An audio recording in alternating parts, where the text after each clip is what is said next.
And now, broadcasting from Titletown, USA, here's Joe Simon.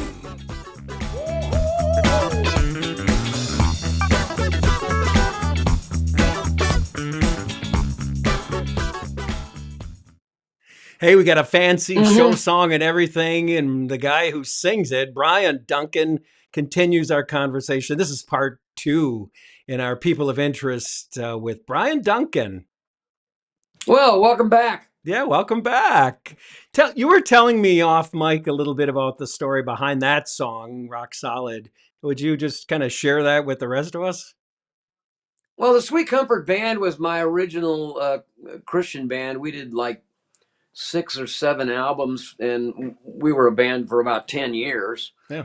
And then we got together because our bass player was paralyzed. He went through some health challenges, and he passed away while we were doing the record. But on the record, we got a hold of a guy named Big Jim Wright, who was producing a lot of stuff, but he was a believer. And he did Mariah Carey's records, produced some of her stuff, and he worked with Jimmy Jam and Terry Lewis, and he had some serious funk soul. Yeah. And I'm going, man, I'm in.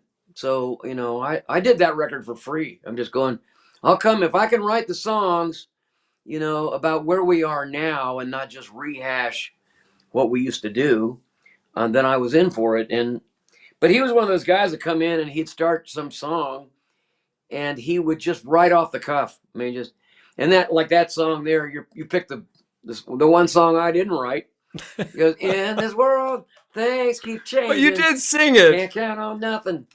It was. Yeah. I've learned the best songs, usually have like 3 words, and then there's a pause because people are slow. Yeah.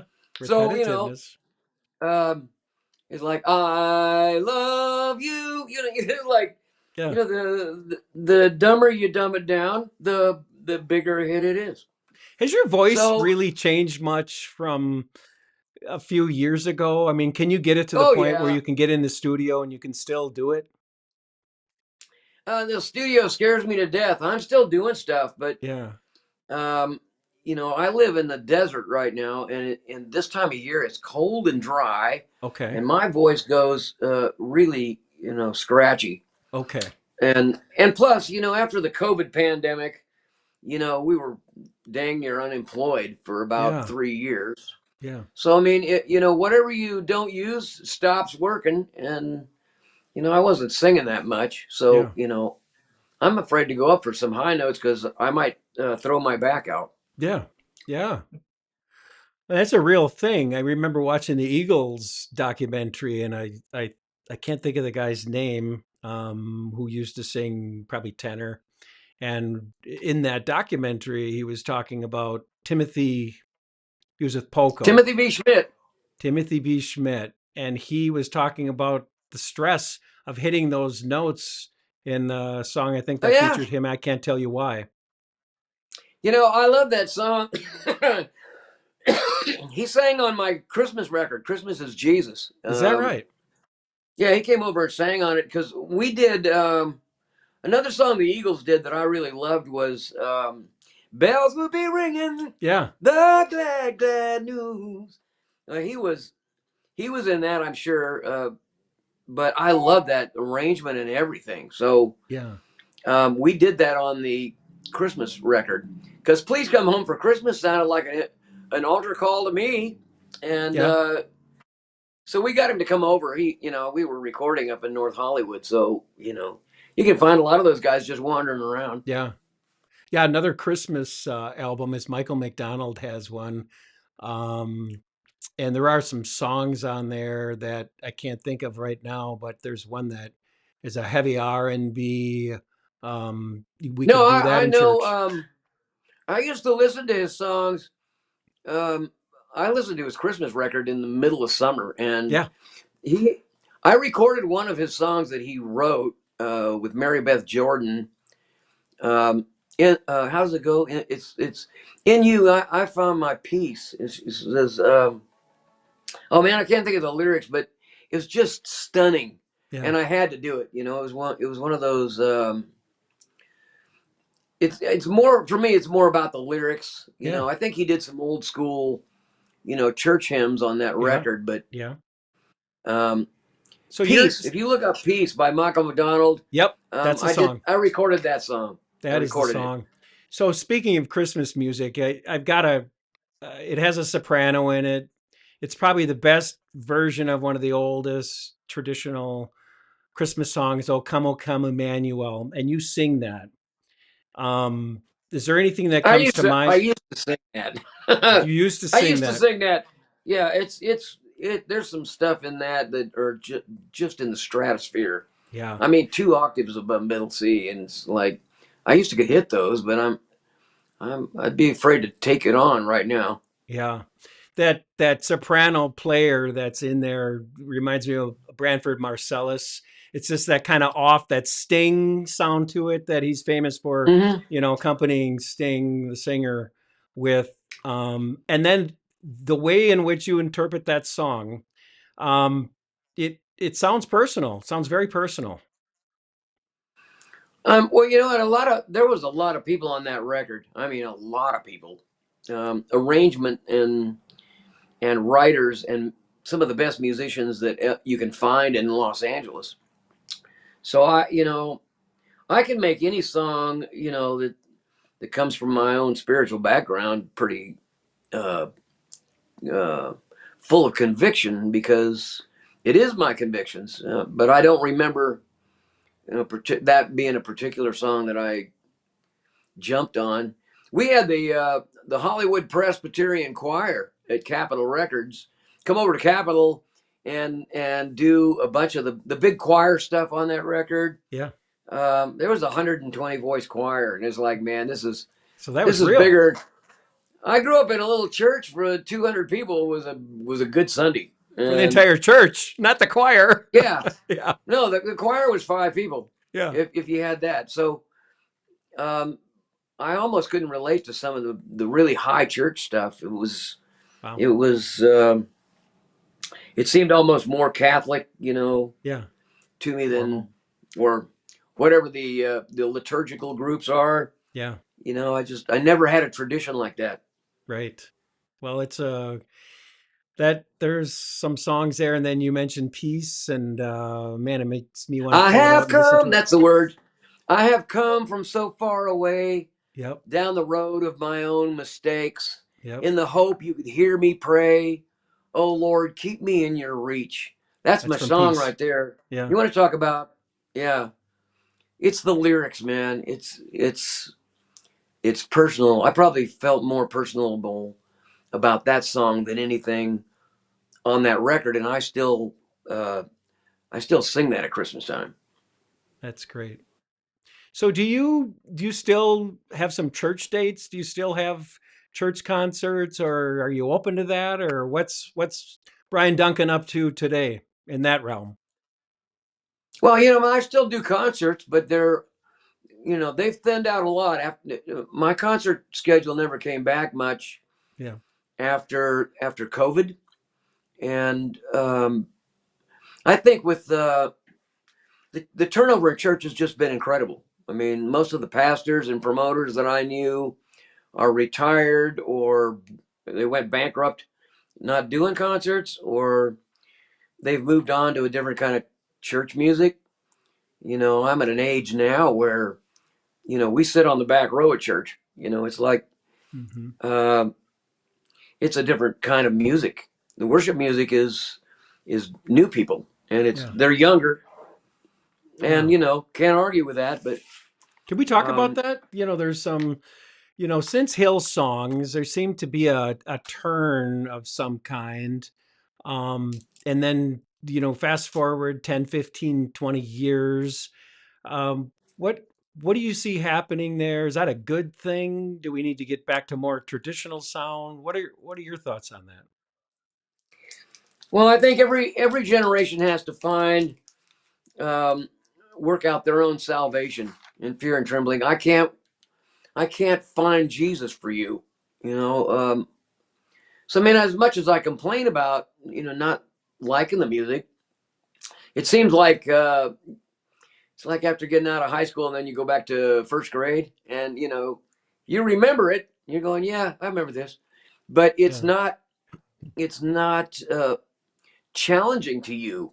And that's the way most of the stuff that I hear at my church, I listen to the worship stuff and I feel like I should leave. It's like, Yeah. this, they sound like camp songs, like what we used to do at church camp, which Mhm. is happy for new people.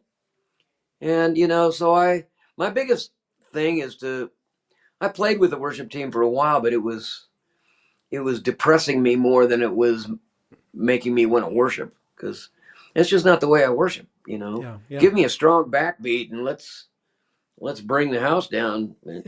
It's just a So different kind of, just what different time, different kind of thing. what would you tell a 25-year-old Brian Duncan today with what you know now?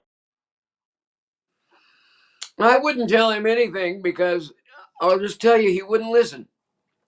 My younger self was so self-involved that I don't think he knew the names of the promoters that brought him in. Uh-huh. And like now, I saw a little plaque on a pastor's desk up at Hume Lake Christian Camps, and it just a little thing in the corner that said, "Only people matter," and it kind of caught me off guard because I'm always thinking he was talking about the individual.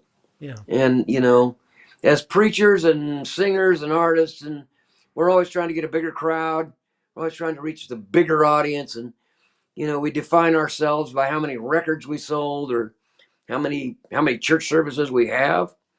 And I think that kind of goes against, the one-on-one.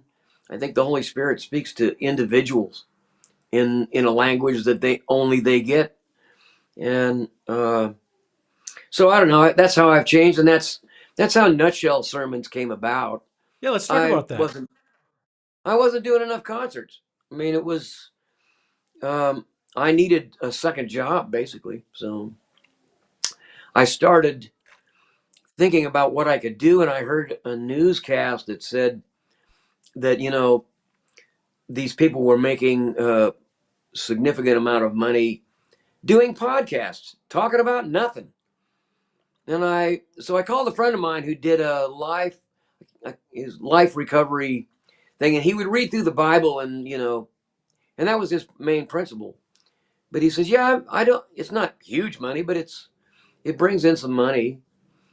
And I thought, well, maybe you could help me set that up. And then I thought, what would I do on a podcast? I don't want to talk about nothing. But then, Show about nothing. yeah, I'm really good about that. But um, and then I thought I couldn't talk for like a preacher for an hour. Oh my gosh, I run out of a thought process in about 2 minutes. Yeah. And then I thought, I remember doing an attempt at a devotional book for a company that asked me to do it, and they hated it. There was too much sarcasm in it, and eventually I released a book called "Prayers You Won't Hear in Church." It's like, dear God, I don't like some of your friends, and it became a hit later on because a lot of people have become cynical in all the pragmatism, and you don't trust anybody these days. And I just thought I'll start doing those. Yeah. And then I thought I could do nutshell sermons, because I remember reading my devotions and remember Oswald Chambers saying there's a difference between accepting or forgiving and excusing. And I thought, wow, you don't need another word behind that. There's a difference between forgiving and excusing. So that's where I decided to start. I'm going to tell a short story in 2 minutes. Yeah. So if people want to track that down and be a subscriber, how do they find you? Oh, I'll show you a picture, because I didn't want you to think that I was a preacher. I'm on the back row with everybody else. Can you see that? Yeah. This is me. In a big boy You know, chair. me. Yeah, this is me looking and acting like I know something, and so the sermons they do have a nugget of truth, but they come Good. with an antagonism that I carry into church services all the time. I go to church, and if you've been in church your whole life, you find yourself turning into a bobblehead Yeah. during the sermon. Yeah, but wait, question, So you can find it at nutshellsermons.com. Nutshellsermons.com. Excellent. You also post those on X, correct? I think I found you Well, on X with that's those. where I got a second book called I Follow Jesus Because, Okay. and it was born out of the Twitter pages, Okay. because I didn't, I like little short bursts. I always did. It's great for short attention spans, and I started doing hashtags. I Follow Jesus Because is like, give a reason for your faith that's not 20 pages long. And so I started doing that. Is like, I follow Jesus because I can't fix you, and I wish somebody would. Yeah. So, and then I started doing hashtag spoke to God. He said, it's like, here, Right. just give me the Yep. nutshell. Yeah, I talked to God, and he said, Jesus would have taken a bullet for you, but at the time they only had nails. And those were the kind of, so, it's an antagonistic spirituality that I carry around. We need that. Thank you. Well, this has Well, been a pleasure, Brian. We really thanks. appreciate your time. We'd love to invite you back sometime as a refresher. Maybe you're got some new things you can drop on us, or you can give us a Oh, little we do. longer, We a have little new more of your songs coming. nutshell wisdom. Yeah, we have nutshell sermons coming forever, and songs that didn't make the last record. I'm writing with Bob Carlisle right now. Oh wow! Talking to John Gibson. I would love to hear that. Oh, we'd love to have you and Bob together on this, and we can talk. And I'm sure he's got some stories to tell too. Oh, I don't know if I can get together with him.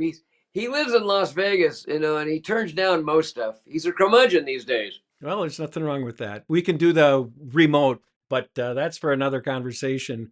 Wow, what a pleasure, Brian. I'm glad we got to do this. Again, thank you for being our man with the voice with our show song here. Even though you didn't write it, you sang the heck out of it, and we love it.